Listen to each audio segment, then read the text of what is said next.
A paz do Senhor Jesus, meus irmãos. Vamos continuar com o nosso estudo bíblico. Hoje, parte 2. Glória a Deus. Você que está nessa live de estreia, quero te agradecer pela sua presença. Não esqueça de deixar o seu like, compartilhar, comentar, interagir. E também estamos em viagem missionária, irmãos. Nos ajude nessa viagem. Tem sido uma bênção.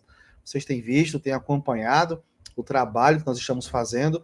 Nós estamos na última hora da igreja. São os últimos trabalhos. Ou fazemos agora ou nunca mais. Então vamos continuar, irmãos, fazendo a obra de Deus, avançando com esse projeto, com esse trabalho. Eu quero mais uma vez aqui agradecer a vocês que têm nos apoiado, irmãos que têm se dedicado a orar, compartilhar, contribuir. Então, irmãos, se você está vendo aí fazer esse trabalho, tem a sua contribuição aí, viu? Você também é um missionário conosco. Deus abençoe. Vamos continuar com o nosso estudo. Nós paramos aqui, a identidade do inimigo. Vamos falar agora sobre a identidade desse inimigo terrível, né? Que é o diabo, né? Um dos nossos inimigos, inimigo dos cristãos, o inimigo do crente. Temos aqui, ó, podemos conhecer o inimigo por meio dos nomes que a Bíblia usa para descrevê-lo. Olha aqui, ó, serpente, Apocalipse, tanto Apocalipse como Gênesis. Nós temos a referência como serpente que se refere à sua sagacidade, né? A sua astúcia. Nós temos também Satanás mencionado 52 vezes com o termo adversário ou opositor. Veja, nós temos aqui esse gráfico, é importante você observar que podemos conhecer o maligno, que revela seu caráter. Nós temos dragão vermelho, né? Não é mera coincidência não, né, irmão? Com o país chinês. Dragão vermelho revela sua ferocidade. Tá aqui os textos bíblicos, não vou citar todos, porque assim a gente vai perder muito tempo e o vídeo fica muito longo. Eu já falei o porquê que hoje o povo não quer assistir vídeo longo, então a gente está tentando economizar aqui no tempo. Mas observe, ele aqui é chamado também de tentador, ação tentadora no campo da mentira e da imoralidade, é o que ele mais tem feito nesses últimos dias. Aqui também Satanás menciona 52 vezes, como eu falei, como opositor. Diabo aparece 35 vezes como acusador, é importante observar também. Acho que eu passei demais, meu Deus. Vamos lá. Aí nós temos aqui Belial, que é pessoa má, sem valor. Esse é o termo no seu original. Belial, geralmente colocado mais lá no Antigo Testamento, né? Beuzebu como chefe dos demônios, como a gente já lemos anteriormente, que é a passagem que os fariseus, escribas acusaram Jesus, e nós temos aqui o enganador, Apocalipse 12, 9, 23, 2, 3. Então tá aqui, ó. Esses nomes revelam uma natureza cruel, perversa e destruidora do nosso inimigo. O segundo inimigo do cristão é a carne, irmãos. Veja. Conceito bíblico de carne. Vamos lá. Há 4 definições para a gente entender a palavra carne na Bíblia. Primeiro temos aqui o tecido muscular do corpo humano e dos animais. Gênesis 2, 21. Nós temos aqui, então o Senhor Deus fez cair um sono pesado sobre Adão, e este adormeceu, e tomou uma das suas costelas, e cerrou a carne em seu lugar. O próprio Deus fez uma cirurgia em Adão, né? E aqui está falando da carne mesmo, isso aqui, nosso, né? Nós temos aqui, nesse segundo ponto, o corpo humano inteiro. Êxodo 4:7. E disse: torna a manter a mão no peito, e tornou a manter a mão no peito. Depois tirou-a do peito, e eis que se tornaram como a sua outra carne. Referência à carne aqui, a tecido humano, conforme já foi falado aqui. Esse é o primeiro conceito na Bíblia sobre carne. O outro conceito na Bíblia, que nós vamos avançando aqui, há 4 definições para a palavra carne na Bíblia. Então vamos lá. O ser humano segundo a sua fragilidade e mortalidade, Salmo 78, 39, porque se lembrou de que era carne, um vento que passa e não volta. Então nós somos muito frágeis. A carne aqui, na definição carne, fala nossa fragilidade humana. Nós somos muito frágeis. E a nossa natureza humana ela é fraca. A nossa carne, né? Não fala assim, nossa carne é fraca, né? É por isso que Jesus vai falar, né? O espírito está pronto, mas a carne é fraca. Essa é uma das definições que nós estamos vendo aqui. A natureza humana pecaminosa, Gálatas capítulo 5, versículo 19 e 6 e o 8. Tem aqui o texto de 5:19 que diz o seguinte: porque as obras da carne são manifestas, as quais são prostituição, impureza, lascívia, e aí vai, né? Que aí já é outra definição né? Já é uma definição voltada mais ao espiritual, né? Assim, essas obras destroem o espírito do homem, né? As obras da carne, prostituição, é uma pessoa carnal. Nós os crentes, os cristãos, temos um linguajar, um termo muito próprio nosso, né? Que a gente se refere a um crente que anda com essas práticas, né? Porque tem pessoas, irmãos, crentes que estão na igreja, tomam Santa Ceia, servem a Deus, infelizmente, mas elas estão sempre cedendo às tentações, como a prostituição, a impureza, lascívia, né?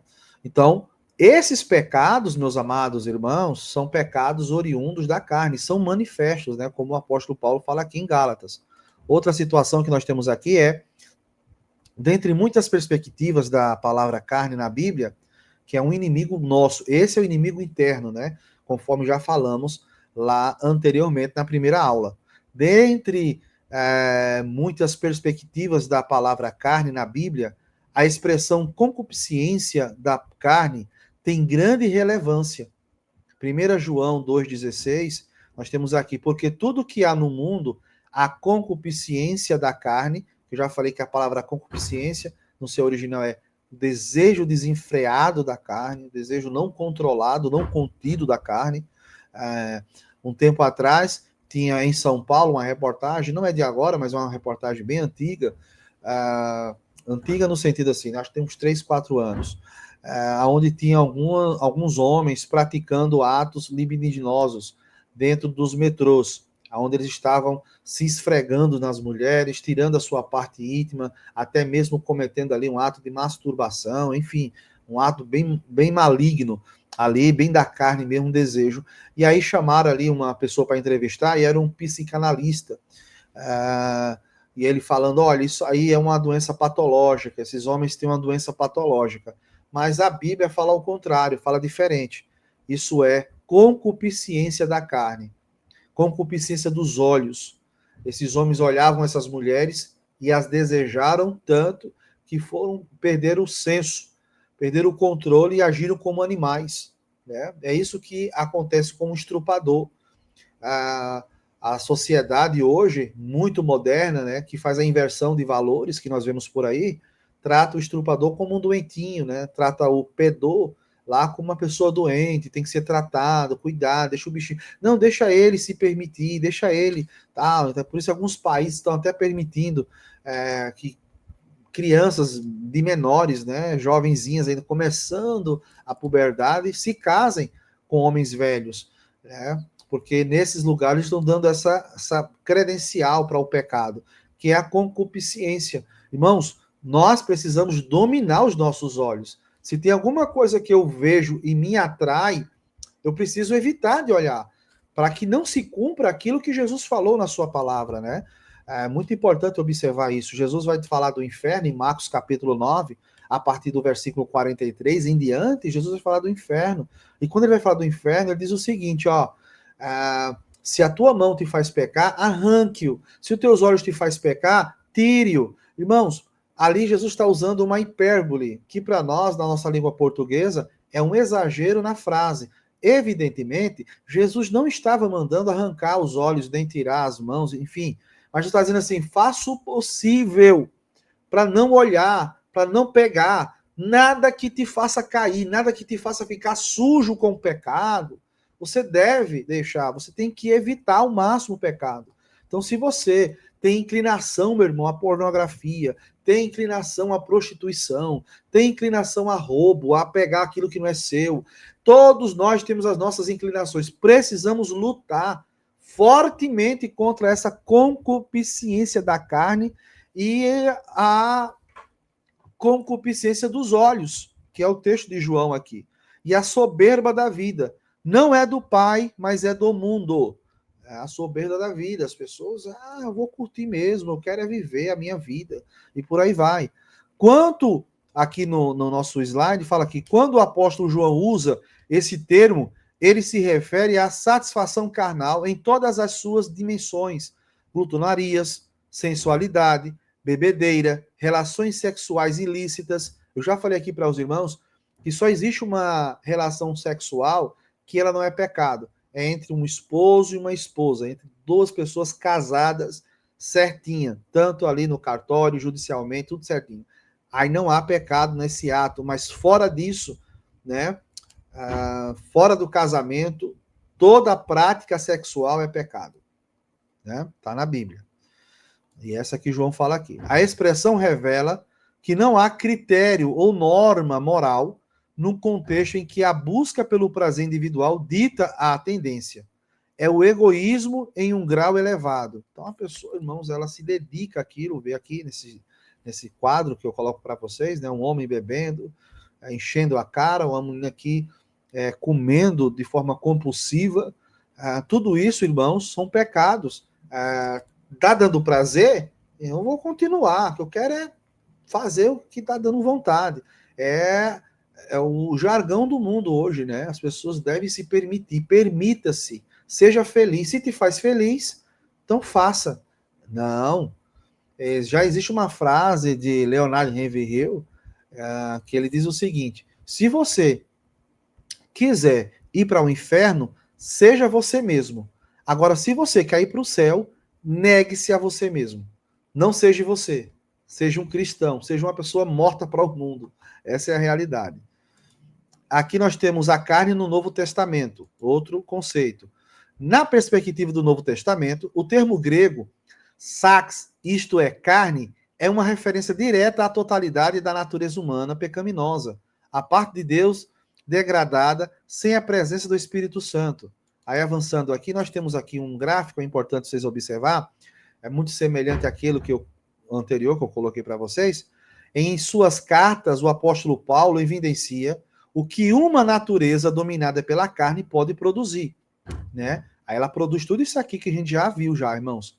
Porque as obras da carne são manifestas, como é o texto de Gálatas 5, versículo 19 ao 21, onde ele vai dizer, né? Porque as obras da carne são manifestas, as quais são prostituição, impureza, lascívia, idolatria, feitiçaria, inimizades, porfias, emulações, iras, pelejas, dissensões, heresias, invejas, homicídios, bebedices, glutonarias e coisas semelhantes a estas, acerca das quais vos declaro, como já antes vos disse, que os que cometem tais coisas não herdarão o reino de Deus.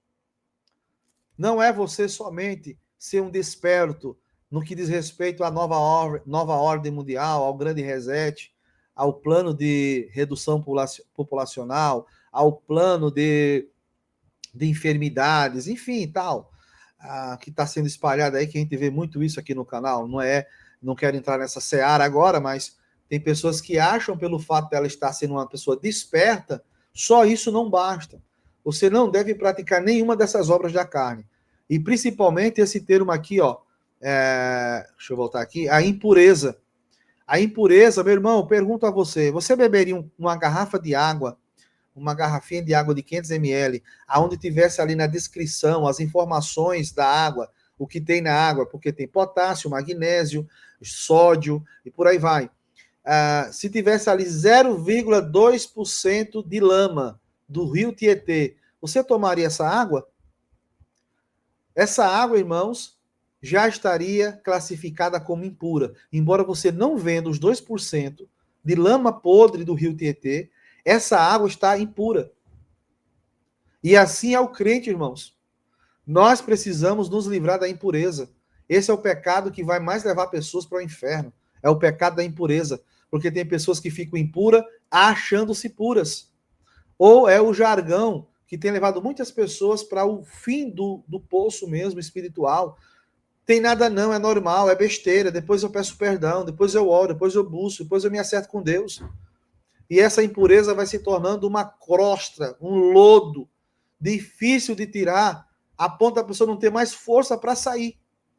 É o que acontece com os viciados em todas as suas dimensões, seja de jogos online, seja de apostas, seja de prostituição, pornografia, por aí vai. Então, que Deus tenha de misericórdia, irmãos.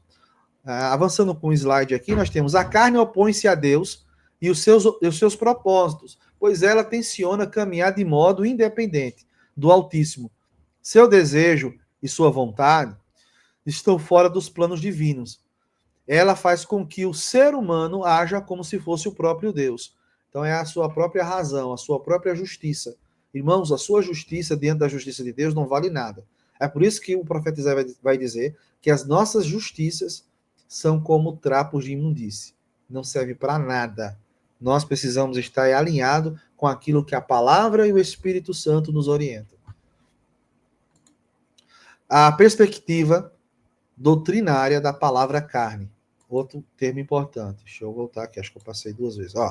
Doutrinamente ou doutrinariamente, a carne é a natureza humana depois da queda de Adão. Como vimos, a expressão carne pode ser usada para se referir ao corpo humano. Primeira carta aos Coríntios, capítulo 15, versículo 39, mas também a natureza pecaminosa, Romanos 8, 6. Olha isso aqui. Como vimos a expressão, né? Tá aqui.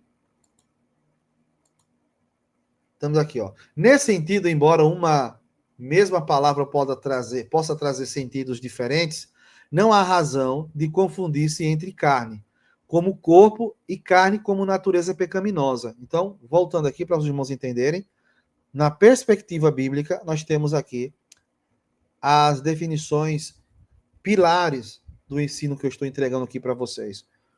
O conceito de carne como corpo humano, tecido, como já foi falado, e como natureza pecaminosa. Logo é conhecido ou reconhecido como, por exemplo, a idolatria é uma obra da carne, ou seja, da natureza humana, pecaminosa. Eu tenho aqui, olhando aqui, esses 2 quadros, nós temos aqui que nos aponta a Êxodo, quando o povo fez ali o bezerro de ouro, o povo estava com vontade de adorar. Essa adoração aqui do bezerro de ouro, não quero entrar nessa seara, mas era uma adoração permissiva. O povo estava bebendo, se prostituindo diante do bezerro de ouro. Igual as nações pagãs. As nações pagãs, a adoração aos ídolos era baseada na prostituição, na bebedeira, nos desejos desenfreados da carne. É por isso, irmãos, que um crente nunca deve ir num showmício. Um crente nunca deve estar nesses ambientes onde tem música mundana, bebedeira. Mas eu vou dar só uma olhadinha lá e vou sair. Não, nunca entre nesses ambientes, irmãos. Nunca entre nesses ambientes. Porque ali está tendo adoração ao próprio diabo, ao próprio corpo. Satanás, como é o nosso primeiro inimigo, ele leva muita vantagem com essas pessoas que têm esse tipo de prática. Então, a idolatria é um pecado de natureza carnal, pecaminosa humana. Então, nós temos aqui a questão da avareza, que também é idolatria. Né? A avareza é idolatria, como tem o termo. Aí nós temos aqui, na próxima aula, o terceiro inimigo do cristão, o mundo. Então, os irmãos, não percam a próxima aula. Amanhã à noite, vamos estar aqui novamente nesse mesmo horário e nesse mesmo canal, trazendo para vocês. Lembrando que estamos em viagem missionária e você, meu irmão, pode nos ajudar plantando a sua semente para a obra de Deus. Não deixe de ajudar essa obra missionária. Precisamos muito da sua ajuda, do seu empenho, tanto orando, compartilhando, deixando o seu like. Então, nos ajude, irmãos, a avançarmos com esta obra de missão, a avançar com esta obra de pregação do Evangelho já na última hora. Estamos na última hora. Jesus está voltando e precisamos estar firmes com Jesus, anunciando aos pecadores que esses pecados da carne os levarão ao juízo de Deus. Então, eu quero pedir aos irmãos que nos ajudem com esse projeto. Estamos em viagem missionária, pregando o Evangelho em várias cidades, como vocês estão acompanhando. Eu vou deixar para vocês aqui um pouquinho do nosso projeto e os irmãos nos ajudem. Até amanhã, no próximo estudo, que será o estudo terceiro, né? O terceiro inimigo do cristão, que é o mundo. Deus abençoe. Até o próximo vídeo, em nome do Senhor Jesus.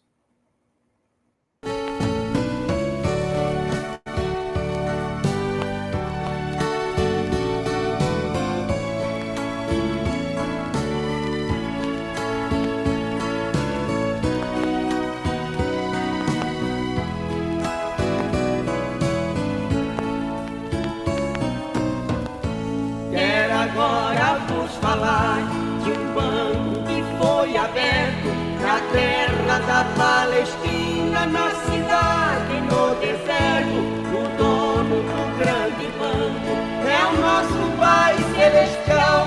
Jesus Cristo é o gerente e nós somos os clientes do Banco Universal.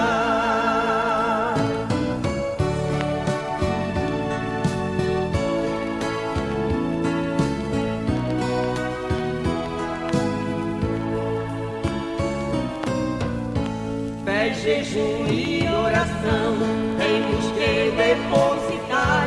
Quem depositar muito pouco vai ganhar. Tem que ser conta corrente e sempre movimentar. Tem muitos que só se lembram na hora do alimento e na hora de deitar.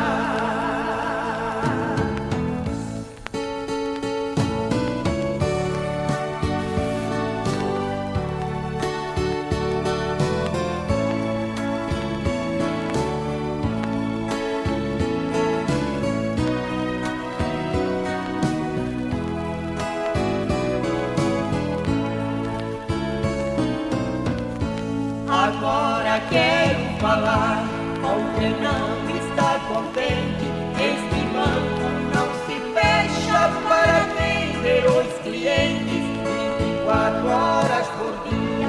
Funciona diariamente. Vem abrir a sua conta pra você movimentar, nem que seja um novo crente.